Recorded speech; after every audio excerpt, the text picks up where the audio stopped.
The emergency klaxons screamed through the corridors of the stellar harmony, their piercing wail cutting through the artificial atmosphere like a blade. Petra Martinez gripped the handrail as the deck lurched beneath her boots, the ship's gravity stabilizers failing in sections. Red emergency lighting bathed everything in an ominous crimson glow. "Hull breach in Section 7, the ship's AI announced with unsettling calm. "Life support compromised. Oxygen levels dropping. All personnel evacuate immediately." Petra's heart hammered against her ribs as she ran toward the emergency pods. She was a maintenance engineer, not a soldier, and her entire body protested the sudden sprint through the dying vessel. Around her, the crew of the multi-species research ship scrambled in organized chaos. Valkyrians with their crystalline exoskeletons, Threnodi floating on their gas sacks, humans in their standard-issue jumpsuits. "Everyone to the pods." Victor Chen's voice crackled through her comm unit. The security officer's tone carried the weight of command despite his youth. "We have approximately 4 minutes before this section vents completely." Petra rounded a corner and nearly collided with a small figure huddled against the wall. Her breath caught. It was a Myrmex cub, no more than 3 solar cycles old by the look of its underdeveloped carapace. The insectoid child's antennae trembled with terror, and its compound eyes reflected the emergency lights in 1,000 fractured images. Hey, it's okay." Petra knelt beside the cub, her voice automatically softening despite the chaos. "Where's your parent?" The cub chittered something unintelligible, its translator likely damaged or not yet fully calibrated. Its breathing spiracles fluttered rapidly, too rapidly. Petra's training kicked in immediately. The cub was hyperventilating, burning through its oxygen reserves at a dangerous rate. "Petra, what's your status?" Victor's voice came through again, urgent. "You need to move now." She glanced down the corridor.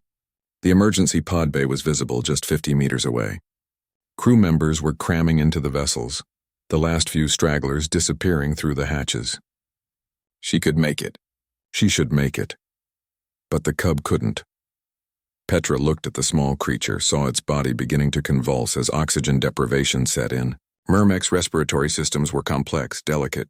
The cub would die before it reached the pod, suffocated by its own panic.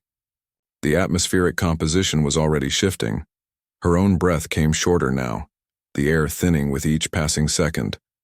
Her hand moved to her emergency kit before her mind fully processed the decision. The oxygen mask, standard issue for all human crew members, designed to provide 15 minutes of breathable air in case of emergency. 15 minutes to reach safety, 15 minutes to survive. She pulled it out and stared at it for half a heartbeat. "Petra, what are you doing?" Victor had appeared at the end of the corridor, his own mask already in place. His eyes widened as he saw her with the cub. "Put your mask on and move." Instead, Petra fitted the mask over the cub's breathing spiracles, adjusting the straps to accommodate the alien physiology. The device, designed with adaptability in mind for multi-species vessels, compensated automatically. The cub's convulsions eased almost immediately, its chittering becoming less frantic. 3 minutes to full decompression, the AI warned. Petra scooped the cub into her arms and ran. Each breath was an effort now, the air too thin, laced with chemical traces from damaged systems.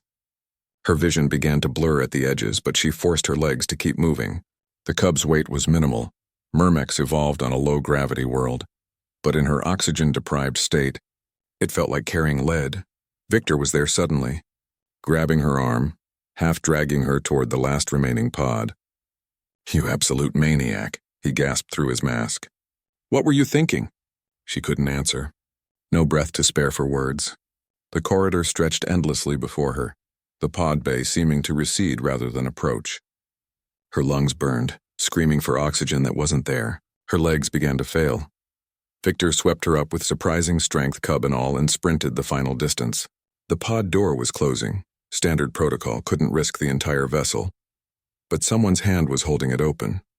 The Valkyrian captain, his crystalline form wedged in the doorway, defying protocol for 3 lives. They tumbled through the hatch.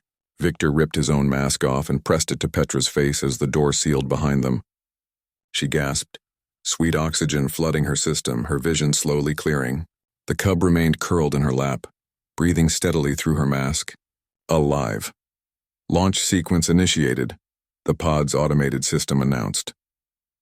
As the escape pod jettisoned from the dying stellar harmony, the captain spoke, his voice resonating through his crystalline structure in the peculiar harmonic way of his species.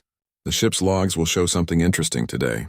When the AI detected your actions, Engineer Martinez, it updated its priority protocols. Petra, still gasping, looked up questioningly. The captain's facets seemed to sparkle with something that might have been admiration. It logged, new priority, life first. Override, human directive. It seems your species has a particular difficulty with self-preservation when others are at stake. Victor laughed, a slightly hysterical edge to it. That's humanity for you. Absolutely terrible at following our own survival instincts. The Myrmex cub, now calm and breathing normally, reached up with one small appendage and touched Petra's face in what she somehow knew was gratitude. Through the pod's viewport, the stellar harmony grew smaller, bleeding atmosphere into the void. Petra closed her eyes, her heartbeat finally beginning to slow to normal. She'd made a choice in a split second, not a calculated one, not a logical one, just the only choice that felt human. Next time, Victor said softly, adjusting his mask so they could share it properly. Maybe don't cut it quite that close. Petra smiled weakly. No promises. The captain made a sound that approximated a sigh. Yes, absolutely terrible at self-preservation, but effective at something more important, I think. As the pod sailed toward the distant rescue vessel, its beacon already acknowledged, the ship's AI continued broadcasting its updated protocols across the emergency channels. A new directive learned from watching one human make one impossible choice. Priority, life first. Override source, human directive. The galaxy would remember.